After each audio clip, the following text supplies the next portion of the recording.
नमो बुद्धाय, जय भीम। आज मैं आपके सामने आया हूँ अपने समाज के बच्चों के भविष्य के लिए और समाज के स्वाभिमान के लिए आप सबसे कुछ मांगने के लिए। जैसा कि हम देख रहे हैं कि जब भी ये सावन का महीना आता है और कावड़ का समय आता है, तो जो लोग कावड़ लेने के लिए जाते हैं, आखिर वो जाते किस लिए हैं? कौन सी वो चाहत है जिस चाहत की पूर्ति के लिए वो लोग जाते हैं? अगर आप देखें कि जिनके पास भरमार पैसा है, भरपूर पैसा है, जो लोग बड़ी बड़ी कुर्सियों पर बैठे हैं, बड़े बड़े अधिकारी हैं, बड़े बड़े नेता हैं, बड़े उद्योगपति और पूंजीपति हैं, या जो बड़े मठों पर बैठे हैं, वो लोग और उनके बच्चे कभी कावड़ लेने नहीं जाते। हमारे समाज के गरीब समाज के लोग, अनुसूचित जाति जनजाति पिछड़े वर्ग के लोग, वो कावड़ लेने क्यों जाते हैं? आप अपने बच्चों को कावड़ लेने जाने से रोकिए, क्योंकि जब वो कावड़ लेने जाते हैं तो कम से कम 10-15 हज़ार रुपया खर्च करते हैं। और साथ ही साथ अगर बच्चे पढ़ने वाले हैं तो 15 दिन की स्कूल की छुट्टी करते हैं, कॉलेज की छुट्टी करते हैं।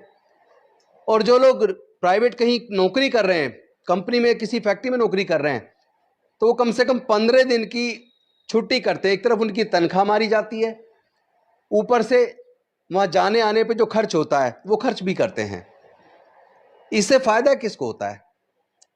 जरा याद कीजिए, अब से 30 साल पहले तब तो कहीं कोई कावड़ का कैंप नहीं लगता था, कहीं रास्ते में किसी को खाना खिलाने के लिए भी कोई आयोजन नहीं होता था। तो अचानक ये 30 साल में ये बाढ़ क्यों आई?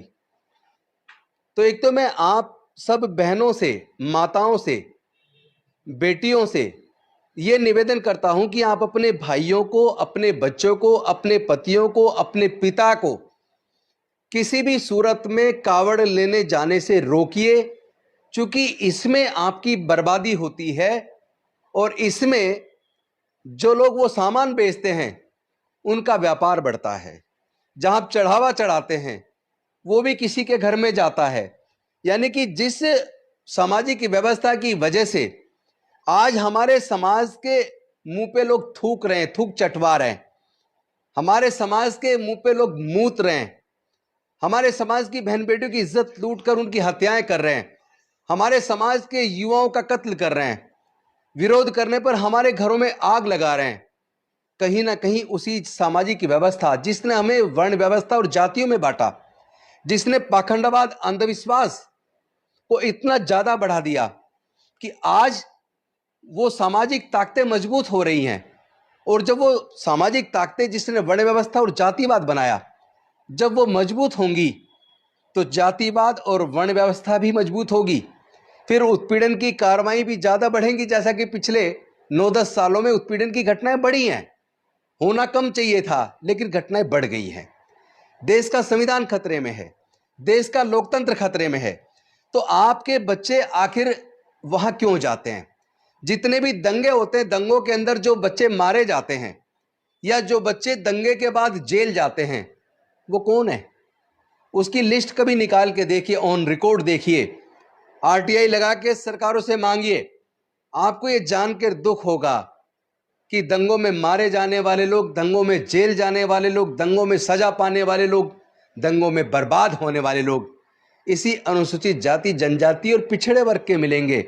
मैं पूछना चाहता हूं, जब हमारे लोगों का कत्ल होता है, बहन बेटियों की इज्जत लूट के उनकी हत्या कर दी जाती है, हमारे लोगों के घर जला दिए जाते हैं, हमारे लोगों के ऊपर पेशाब किया जाता है, हमारे लोगों को थूक चटवाया जाता है, किसी का मुंडन कर दिया जाता है, उस वक्त वो संगठन जो फिल्म के अंदर किसी डायलॉग मात्र पर किसी सिनेमा घर में आग लगा देते हैं, रोड पे आके धरने प्रदर्शन करते हैं, तो हमारे ऊपर पेशाब करने पर, हमारे युवाओं की हत्या करने पर, हमारे घरों को जलाए जाने पर वो विश्व हिंदू परिषद कहां चली जाती है? वो बजरंग दल कहां चला जाता है? वो आरएसएस कहां चली जाती है? ये सबसे बड़ी हमारी गुलामी का कारण, हमारी बदहाली का कारण सबसे बड़ा हम स्वयं हैं, क्योंकि हम उस सामाजिक व्यवस्था को मजबूत कर रहे हैं। हमारे ही तो बच्चे बजरंग दल के अंदर जाकर धार्मिक जुलूसों में तलवारें लहरा रहे हैं, हमारे ही तो बच्चे बजरंग दल को, आरएसएस को, भी हिंदू परिषद को मजबूत कर रहे हैं। मैं आपसे सिर्फ एक चीज मांगता हूं, एक तो अपने बच्चों को आरएसएस में, बजरंग दल में, विश्व हिंदू परिषद में जाने से रोकिए, उनको पढ़ाई के रास्ते पे डालिए, उनको सिखाइए कि पढ़ेंगे तो आगे बढ़ेंगे। और ऐसे संगठनों में जाकर सिवाय गुलामी के, सिवाय बदहाली के, सिवाय बर्बादी के कुछ होने वाला नहीं है, क्योंकि ये संगठन हमारे युवाओं का इस्तेमाल करके हमारे ही लोगों को मरवाते हैं। ये अल्पसंख्यकों को मारना, दलितों को मारना, आदिवासियों को मारना, पिछड़ों को मारना, अरे इनकी हिम्मत इतनी हो कैसे जाती है? ये सच बताऊं तो ये जो अभी मैं देख रहा था उत्तराखंड के अंदर, जो एक साधु बोल रहा है कि पूरा हिमालय हमारा देवालय है, हम यहाँ किसी बौद्ध को, किसी मुस्लिम को, किसी ईसाई को रहने नहीं देंगे।